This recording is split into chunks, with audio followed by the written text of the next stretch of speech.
கதிர்காமம் மெலிக் நதிக்கு அருகில் அமைந்துள்ள முன்னாள் ஜனாதிபதி கோட்டபாய ராஜபக்ஷ வைத்திருந்ததாக கூறப்படும் வீடொன்று நீதிமன்ற உத்தரவின் பேரில் இன்று நீர்ப்பாசன திணைக்களத்தின் கட்டுப்பாட்டில் எடுக்கப்பட்டுள்ளது. இது தொடர்பாக தாக்கல் செய்யப்பட்ட வழக்கின் அடிப்படையில் குற்றப்புலனாய்வு திணைக்களம் அந்த சொத்தை அரசாங்க சொத்தாக கையகப்படுத்தியுள்ளதாக தகவல்கள் தெரிவிக்கின்றன.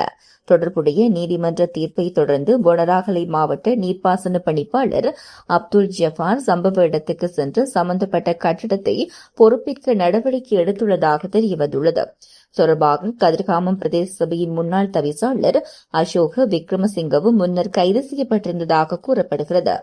இந்நிலையில் எதிர்காலத்தில் பறிமுதல் செய்யப்பட்ட இந்த கட்டடம் அரசு அதிகாரிகளின் தங்குமிடத்துக்கு பயன்படுத்தப்படும் என்று எதிர்பார்க்கப்படுகிறது என்று நீர்ப்பாசன பணிப்பாளர் குறிப்பிட்டுள்ளார்.